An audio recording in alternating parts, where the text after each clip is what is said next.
This is the long war. It didn't start with a piece of fruit in a garden, and it won't end with a political treaty. It started in the heart of the perfect creature, and it ends with the final pulse of human history. As a student of the Word, we have to look at this through the lens of cosmic jurisprudence. This isn't just about songs and prayers. It's about who has the legal and moral right to govern the conscience. I, the antemundane sanctuary, before the world was. Before the first sunrise ever warmed the dust of Eden, long before the stars were flung into the velvet of space, there was a liturgy of light echoing through the courts of heaven. Popular imagination paints heaven as a hazy, unstructured place of clouds and aimless harps, but the Word of God shatters that myth.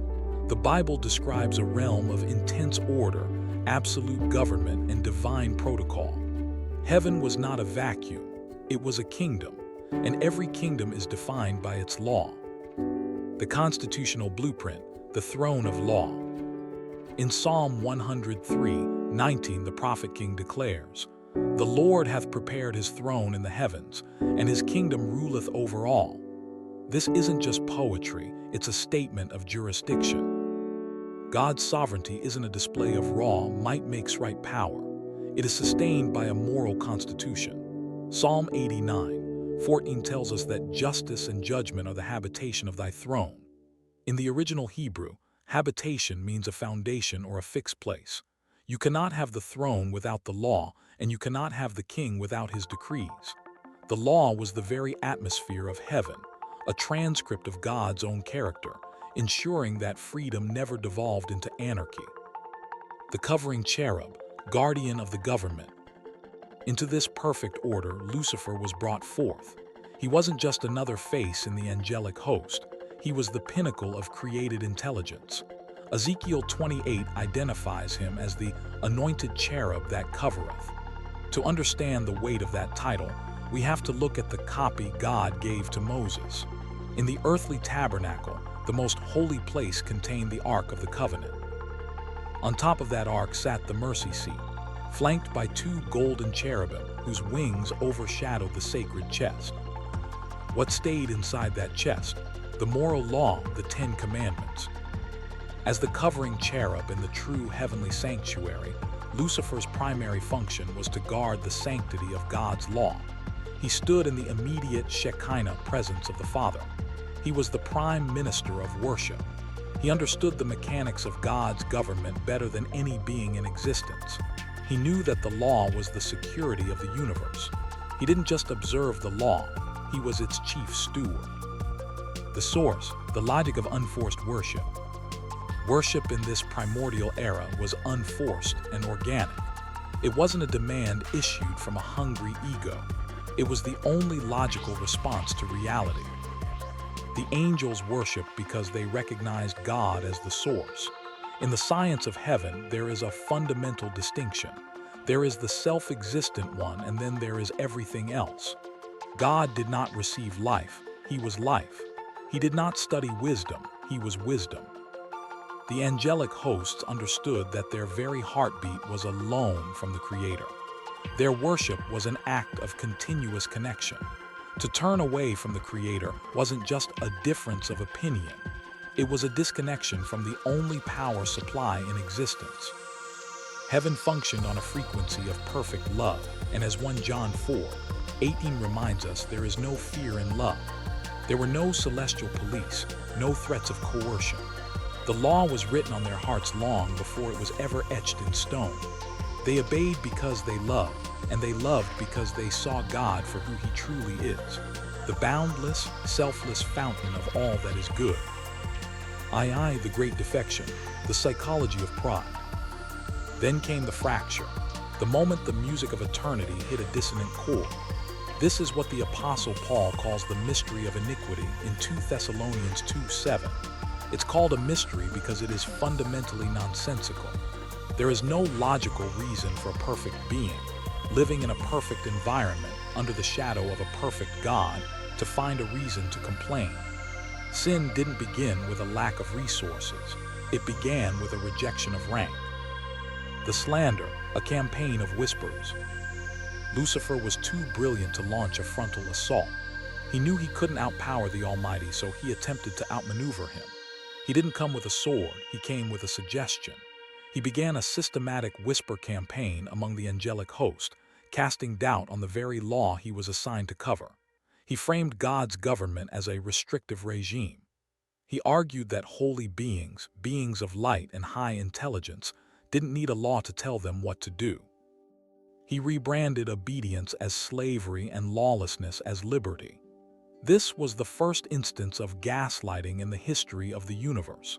He slandered the character of God, suggesting that the Creator's requirements were not for the protection of the creatures, but for the self-exaltation of the king. The linguistic pivot, the 5 I wills. If you want to see the exact anatomy of a coup, look at Isaiah 14:12-14. Here, the prophet peels back the curtain on Lucifer's internal monologue. Notice the shift from the communal harmony of heaven to the isolated ego of the rebel. It is a linguistic pivot from thy will to I will. 5 times the son of the morning hammers his defiance. 1. I will ascend into heaven. 2. I will exalt my throne above the stars of God. 3. I will sit also upon the mount of the congregation. 4. I will ascend above the heights of the clouds. 5. I will be like the Most High. This was the birth of secularism. Lucifer wasn't trying to destroy the concept of a throne. He just wanted to change who sat on it. He wanted the status of the Creator without the character of the Creator. He wanted the Most High's power, but none of the Most High self-sacrificing love. The propaganda, the deception of the third. The sheer scale of this rebellion is staggering. Revelation 12:4 tells us that his tail drew a third part of the stars of heaven. In biblical prophecy, the tail has a specific definition. Isaiah 9:15 says, "The prophet that teacheth lies, he is the tail." Lucifer didn't use physical force to drag angels out of heaven. He used sophistry. He lied. He played on their sympathies. He convinced 1/3 of the most intelligent beings ever created that they were oppressed. He painted God as a tyrant who demanded worship out of an insecure need for glory, and he presented himself as a liberator. He convinced them that self-worship, the exaltation of one's own desires over the Creator's word, was the only path to true freedom. The first alternate gospel. This was the blueprint for every false religion that has ever plagued the earth. It was the first alternate gospel. It taught a lethal lie that still echoes through our culture today, that you can have the blessings of the Creator without the authority of the Creator. Lucifer promised the angels they could keep their light, their immortality, and their joy while discarding the law that made those things possible. He offered a spirituality that had no sovereignty.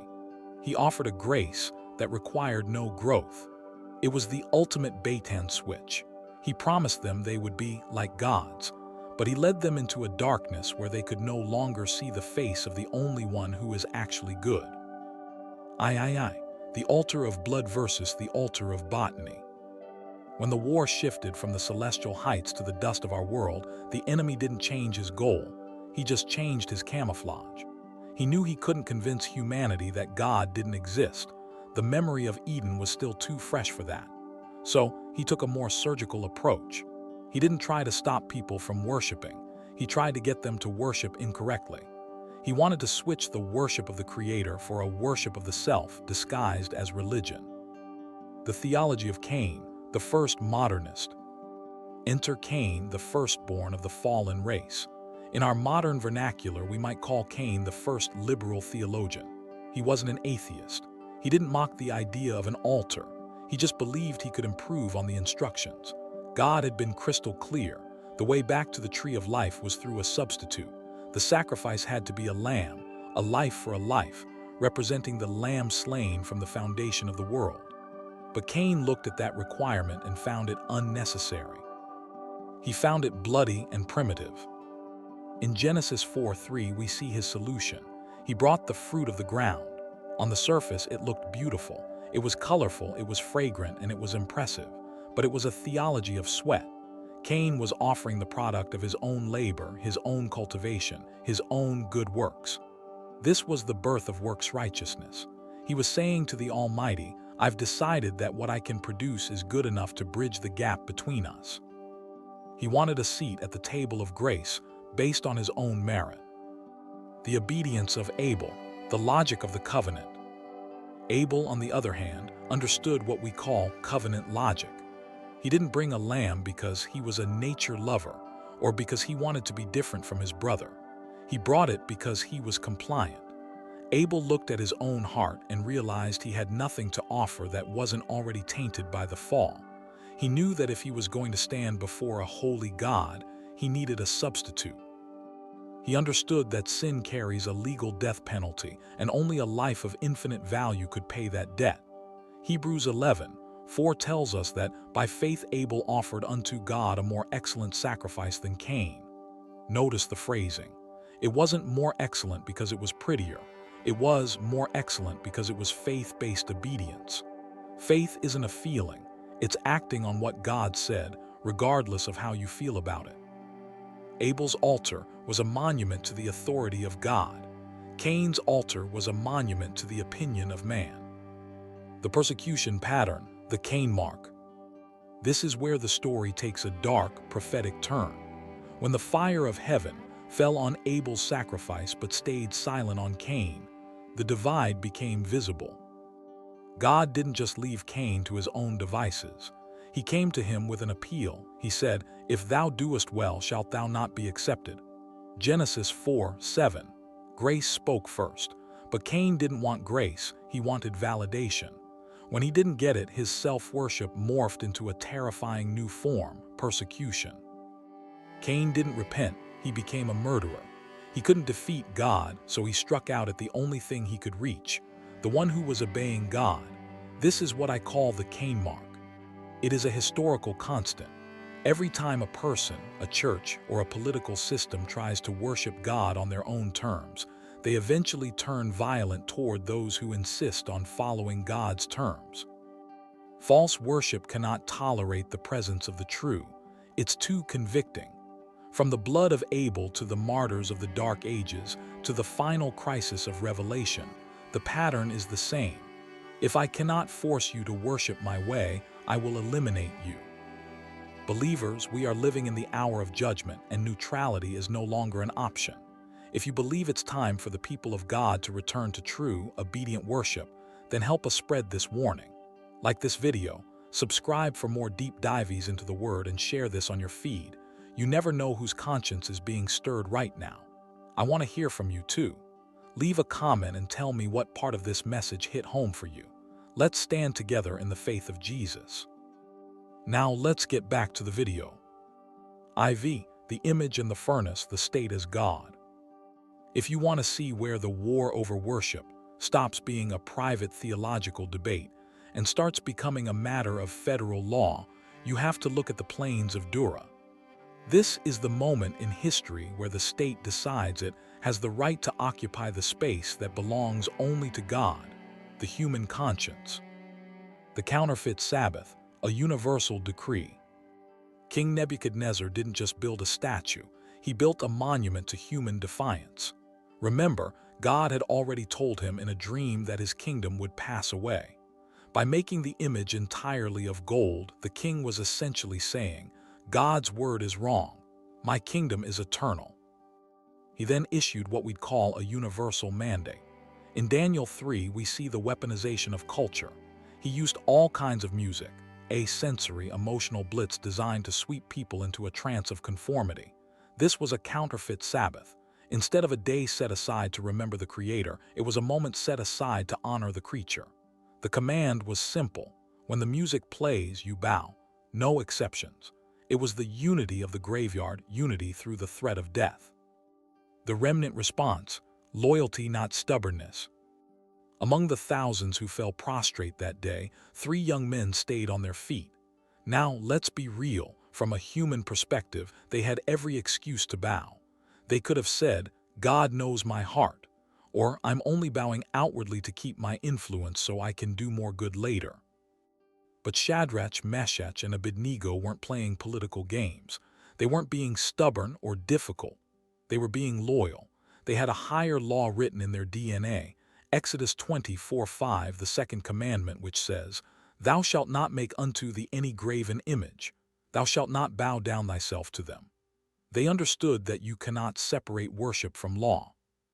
If they bowed to the image to save their lives, they would be admitting that Nebuchadnezzar's decree had more authority than God's commandment. To them, it wasn't a choice between life and death. It was a choice between integrity and apostasy. The fire test, the guarantee of presence. The king was furious. He heated the furnace 7 times hotter, a complete symbolic intensity. He gave them one last chance to comply. Their answer is one of the most resolute statements in human history. Our God whom we serve is able to deliver us. But if not, be it known unto thee, O king, that we will not serve thy gods. Daniel 3:17-18. Notice the but if not. That is the hallmark of true worship. It's not a contract where I obey God so he will bless me. It's a covenant where I obey God because he is God, regardless of the outcome. God didn't send an angel to extinguish the fire. He didn't strike the king with lightning before the boys were thrown in. He let them feel the heat. He let them be bound. He let them be cast into the flames. Why? Because God doesn't always deliver us from the fire. He delivers us in the fire. When the king looked in, he didn't see 3 corpses. He saw 4 men walking free. And he noted that the form of the 4th was like the Son of God. Daniel 3:25. Here is the takeaway for us today. True worship is not a guarantee of safety. It is a guarantee of presence. The only way to get that kind of intimacy with Christ is to be willing to stand for his law when the rest of the world is on its knees. The lion's den, the ban on prayer. In Daniel 6, we see the enemy pivot his strategy. If the frontal assault of Daniel 3, forcing people to bow to a false god, doesn't work, the devil tries the sanitized erasure. In the 3rd chapter, the state tried to force a lie. In the 6th chapter, the state tried to forbid the truth. This is the 2-pronged attack that has haunted God's people through the ages. First, the mandate to conform. Second, the mandate to be silent. The legal trap, weaponizing the law. By this point, Daniel is an old man. He's survived empires. He's seen kings come and go. His enemies, the presidents and princes of the Medo-Persian Empire, were desperate to take him down. But they hit a brick wall. Daniel 6:4 says they couldn't find any error or fault in him because he was faithful. Imagine that, a politician so clean that the only way to arrest him is to make his relationship with God a crime. They went to King Darius and appealed to his ego, convincing him to sign a stability decree. For 30 days, no one could petition any god or man except the king. This wasn't just a political move, it was a jurisdictional seizure. They were attempting to place the state in the position of the high priest. They were making the government the sole mediator between the human soul and the divine. They targeted Daniel's loyalty to God's law by manufacturing a conflict between his civic duty and his spiritual identity. The public witness, no closets, no compromise. Now look at Daniel's reaction. He's the prime minister. He knows the law of the Medes and Persians cannot be changed. He knows the lions are hungry. A practical person would have said, "I'll just pray in my heart for 30 days. God knows I love him. I don't need to make a scene." But Daniel knew that in a time of universal apostasy, private faith is not enough. Public loyalty is required. Daniel 6:10 tells us that when he knew the document was signed, he went into his house, opened his windows toward Jerusalem, and kneeled down 3 times a day to pray and give thanks. Why did he open the windows? Because to close them would be to admit that he was ashamed of his master or intimidated by the king. To hide his worship would have been a silent admission that the king's law had more authority over his life than God's law. The lion's den, the court of final appeal. Daniel wasn't testing God, he was honoring God. He understood that worship isn't just a religious activity you do in your spare time. It is a declaration of citizenship. By opening those windows, Daniel was saying, "My king is not in the palace at Susa. My king is on the throne of the universe." The den of lions was the consequence, but just like the fiery furnace, the trial of faith became a theater of glory. God sent his angel to shut the lions' mouths, not because Daniel was a good man, but because, as the text says, innocency was found in me, and also before thee, O king, have I done no hurt. Daniel 6:22. Daniel proved that you can be a perfect citizen of earth only when you are a loyal citizen of heaven first.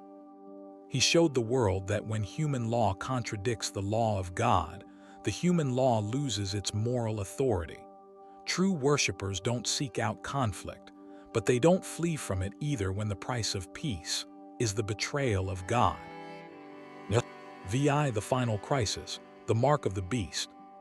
When we pull back the veil on history, we see that every skirmish, from the blood in Abel's field to the lions in Daniel's den, has been a dress rehearsal for the final act. We aren't just moving toward a political crisis or an economic collapse. We are barreling toward the ultimate showdown over authority. The book of Revelation tells us that the long war that began in the heart of Lucifer ends in the heart of every living soul on earth. The great ultimatum, 2 options, no neutrality. In the final chapters of the great controversy, the gray areas of life evaporate. Revelation 13 and 14 present the world with an ultimatum that shatters the fence-sitting of modern religion. You see, the world will be funneled into 2 distinct camps. 1, the camp of coercion, those who worship the beast and his image, Rev 13:15. This isn't just about a bad person. It's about a global system that uses the Cain mark method, force, economic sanctions, and the threat of death to compel a specific form of worship. 2, the camp of creation, those who answer the call of the first angel, worship him that made heaven and earth and the sea and the fountains of waters, Rev 14:7. This is fascinating from a theological standpoint. At the very end of time, God points the world back to creation. Why? Because the only reason God has the right to rule is because he is the maker. The final conflict is a call back to the foundations, back to the liturgy of light that existed before sin ever entered the picture. The ID tag, the commandment connection. How do you tell them apart? It won't be by the name on the sign of their church or how emotional their worship services are. God provides a specific legal ID tag for his people in Revelation 14:12. Here is the patience of the saints. Here are they that keep the commandments of God and the faith of Jesus. This is where the rubber meets the road. True worship is not a feeling, it is allegiance. The devil doesn't care if you're spiritual. He doesn't care if you're religious. He doesn't even care if you love Jesus, as long as that love doesn't lead to obedience. The war over authority. You have to understand the enemy's logic. If he can get you to break just one of God's commandments in order to follow a human tradition, a church council's decree, or a government mandate, he has won. Why?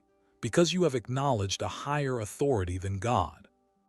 If a power on earth tells you to ignore the second commandment, as in Daniel 3, or to stop praying, as in Daniel 6, or to set aside the Sabbath of the fourth commandment, the very memorial of creation, and you comply, you are rendering worship to that power.